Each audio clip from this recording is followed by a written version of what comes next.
I just had an epiphany. I'm unemployed. I live with my parents. I don't have a boyfriend. I don't have a husband. I don't have kids. I'm a fucking loser. I'm a loser. And it doesn't matter. It doesn't matter. I'm a loser and it doesn't matter. It doesn't matter. It doesn't matter. It doesn't matter. I'm a fucking loser. Woo! You said it. You know, the more I watch stuff like this, the more I realize that these women are pretty much one election cycle away from descending into pure madness. I mean, let's think about this for a second. Most of these broads paid a college and borrowed money to make them dumber. They can't hold down a job, and they can't get a date to save their lives despite the literal millions of good dudes out there. They live with their parents, they're on at least 2 different medications, and despite their lack of income, they still find a way to be able to drink a questionable amount of alcohol at least 2 to 3 times a week. Hell, that one's pretty much become a recreational sport with these chicks. And when you combine that with a hefty amount of boredom, then yeah, I'm calling it. These women are going to grow into even bigger childish psychos, and we're pretty much in for the fight of our lives. So strap in, gentlemen and gents. This ride's gonna get even bumpier. We're on express elevator to hell. Going down. You want to know how I know that women would dress sluttier if men weren't around?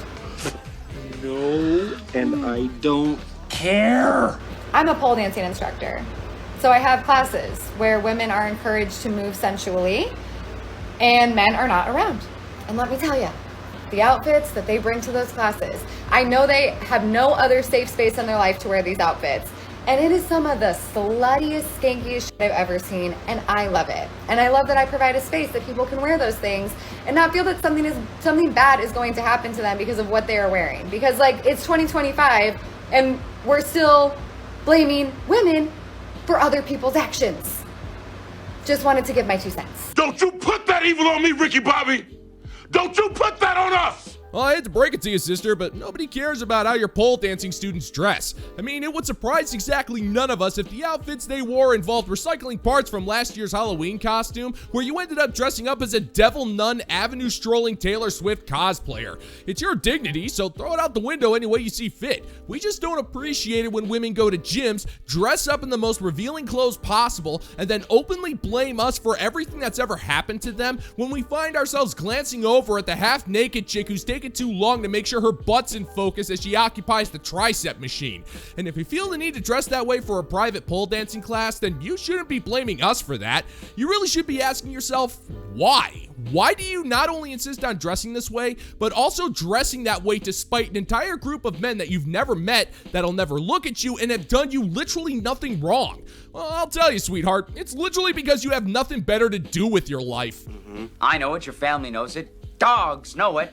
Anyone coming across this video needs to hear this message. It is so simple, and I know everyone already says it, it might sound redundant, but truly, you will never have to force what is meant for you. Really digest that and take that in. Think about every area of your life. Are you trying to make something work that just isn't for you? Whether this is a person, a new place you want to live, a friendship that just doesn't work anymore, are you trying to force something? Really ask yourself that. There is a reason, I promise you, that it is not working. Divine timing and fate do not make mistakes, okay? Whatever is meant for you in your life, whatever career you're supposed to have, partner, best friend, you will not have to force them to be in your life. You will not have to force them to like you, to want to spend time with you. You won't have to force yourself to enjoy a job that you really hate. Things that are meant for you flow effortlessly. Now that doesn't mean that there isn't struggle in life and that hard times don't teach us lessons. What I'm saying is that if you know that you're forcing something that isn't meant for you, let it go. At a certain point, it's going to fall apart if it's not meant for you. I promise you're going to be a lot happier when you stop forcing things and just let life happen. Great plan. Thank you. He likes your plan, Chief. All right, let me see if I can get this straight here. You're a strong and independent woman who don't need no man. But at the same time, the men that you need in life will just show up because fate and divine timing will intervene and fix every single one of your problems? Well, if that's the case, you're not strong because you lack the mental fortitude and basic common sense that you need to solve your own problems. And you're not independent because you're relying on fate to change your life for you. And you clearly do need a man because we all know that you're just waiting for fate to drop that impossible man in front of you to whisk you away to a life where you lay around on on the couch, do nothing, and spend someone else's money because you have nothing better to do with your time. But let's pretend for a second that this dude does exist and he magically gets transported to you at the correct divine timing.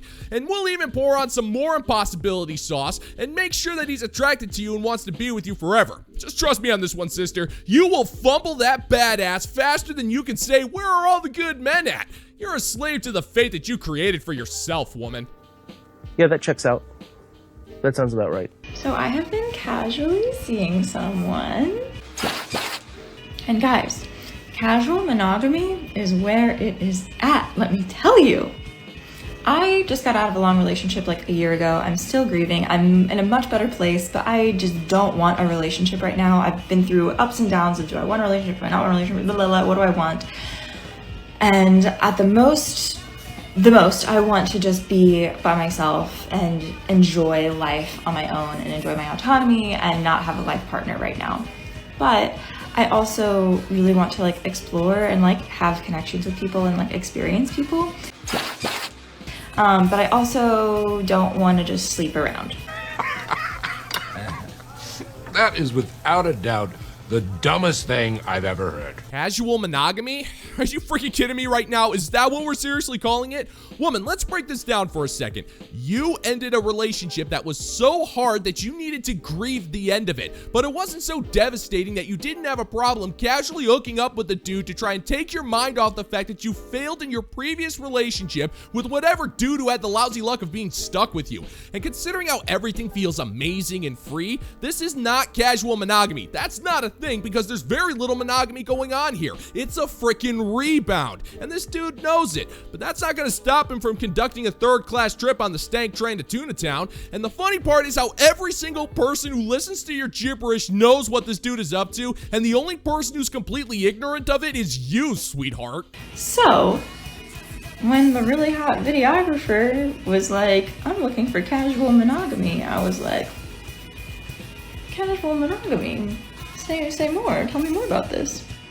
Basically, he's really focused on his own projects in life, and I'm focused on my own life, and we can like hang out, and it's been really fun. He likes dancing, and he can pick me up, and he's totally cool with me seeing my ex because we're not in a relationship and we're not planning on being in one, but it's just we're really enjoying getting to know each other, and I'm having so much fun, so I'll keep you posted on that.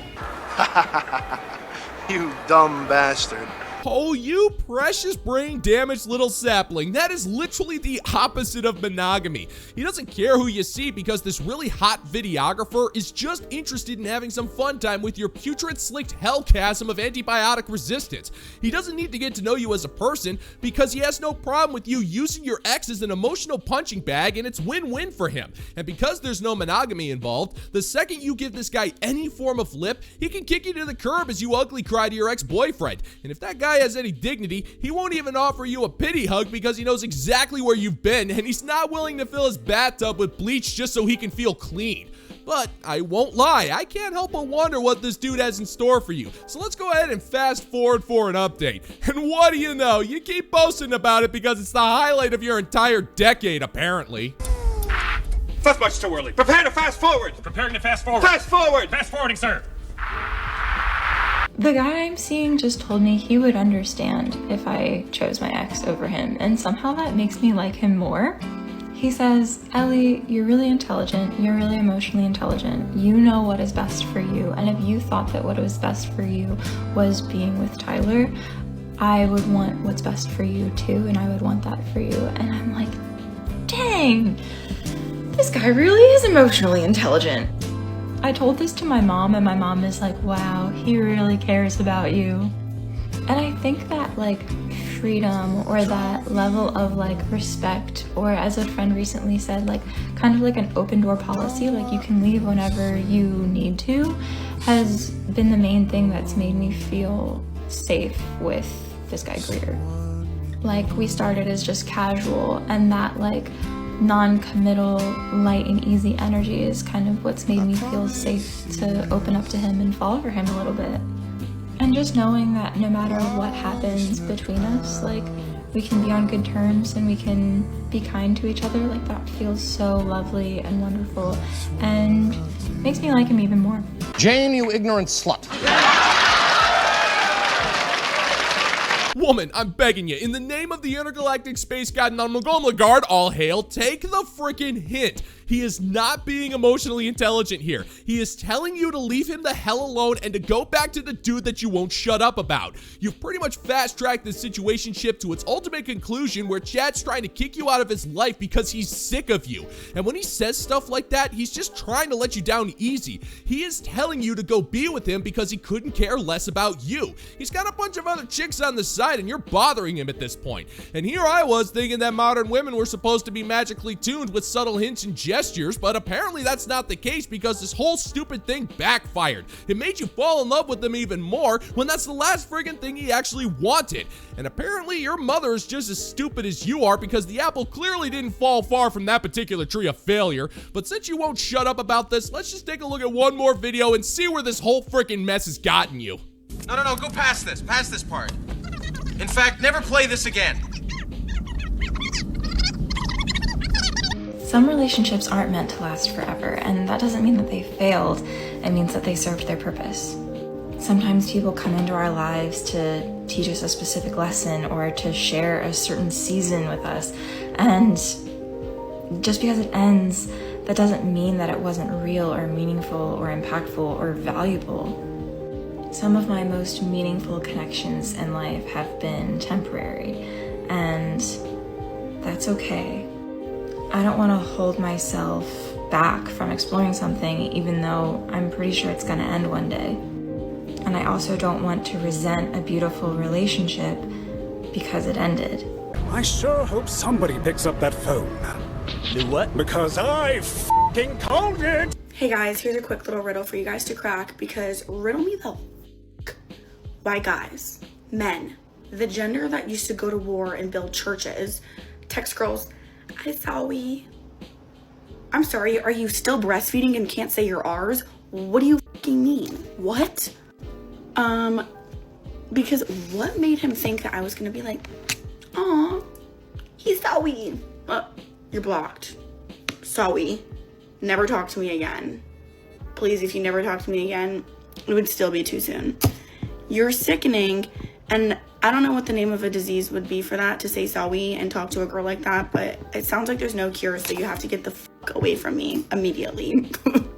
And maybe, perhaps, there's a girl out there that allowed him to think that that's okay and how girls want to talk and how it makes him feel warm and fuzzy inside.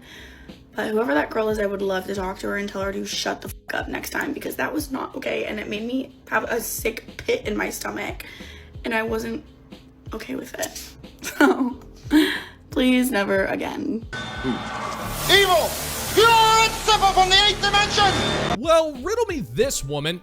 What's it like? I mean, what's it like living in a world that's so dark and hateful that you physically feel disgusted by men who send you cringe texts? I mean, I know your life is just one meaningless black void of misery and bitter resentment towards every single person you've ever met, but my God, I can't even imagine dedicating that much time and energy towards having disgust for another person over a 2-word text message. I mean, how exactly do you sleep? Do you sleep upside down in a pitch black room as you ruminate on every single ugly man that's ever liked you on a dating app? Or do you have one of those cute little pink sleeping coffins that make you feel safe and secure as you spend another night alone with your bitterness? I mean, I pride myself on having one hell of an imagination, but I can't even fathom living a life that is so hateful yet so meaningless that the only way I'm able to feel like I have any control in my life is to get enraged over a 2-word text message.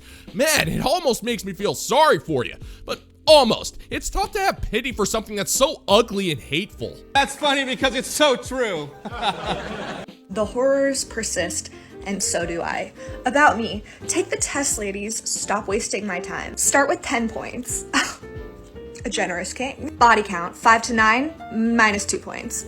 10 plus, minus 5 points. 20 plus, minus 8 points. Have a kid, minus 8 points. Not saying that this is the case for everybody that cares about body count, but definitely for this kind of personality structure, it feels like the only reason that they care is because they know that they are bad at the horizontal mambo. And the more people that you have to compare them to, the worse it is for them. Blah, blah, blah, blah, blah.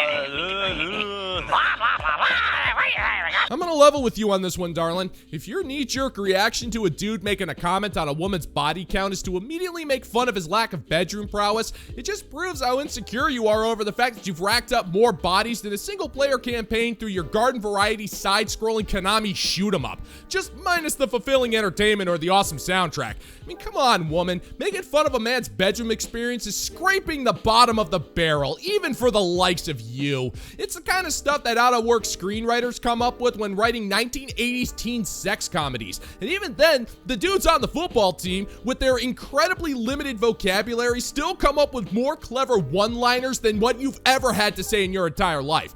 But I guess when you've made passing around gonorrhea to your graduating high school class your claim to fame, we really can't be surprised when you have nothing of any value to add to the conversation. If you lost points above and have any reference to don't do hookups in your profile, -1 point. See, this is where the logic falls apart for me. Shaming somebody for having experience and then shaming them directly after for having standards feels like a little bit in conflict with itself. But that feels like too much for your 2 brain cells, so let's move along. 50 to 175, -2 points. 175 to 200, -5 points. 200 plus, -8 points. You must be at least a 2. This should not be a hard request. These are not very high standards. I'm willing to give just about anyone a chance, but that would assume that anybody would have to give you a chance, which does not feel realistic because you have stinky energy and you're a big poopy butt baby.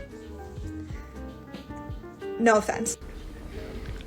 Oh man, one look at her and you can tell it took her at least 6 hours to come up with that wicked sick burn. And you can tell that she has an overwhelming sense of pride for coming up with that one. But I gotta tell you something, sister. Considering your experience with Chad, Tyrone, Raphael, Marco, Gavin, Pookie, Ray Ray, Nigel, Chang, Wang, Takeda, and Big Balls Bosco, what good has it gotten you? I mean, are you any closer to finding a guy? Well, if you are, it's because the stench you got packing down there is a hell of a lot more pungent than this dude's standards. And if you're not, well, then the same rules apply. I mean, seriously, woman, I know you act like a massive douche, but it wouldn't kill you if you learned how to use one. It reeks of 9-week-old diapers with the inside of a broken down fish locker. You might not have any respect for yourself, but how about for once in your completely miserable life, you have some for the people around you?